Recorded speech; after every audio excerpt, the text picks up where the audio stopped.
அனுதினம் பாராயணம் செய்திட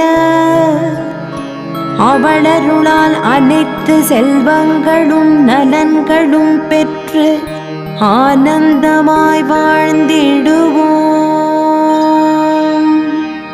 தாரமர் கொன்றையும் செண்பகமாலையும் சாத்தும் தில்லை ஊரர்தம் பாகத்து உமை மைந்தனே உலகேழும் பெற்ற சீரபிராமிகந்தாதிய போதும் என் சிந்தையுள்ளே காரமர் மேனி கணபதியே நிற்க கட்டுரையே உதிக்கின்ற செங்கதிருச்சி திலகம் உணர்வுடையோர் மதிக்கின்ற மாணிக்கம் மாதுளம் போது மலர் கமலை துதிக்கின்ற மின் கொடிமென் கடி குங்குமத்தோயமென விதிக்கின்ற மேனி அபிரா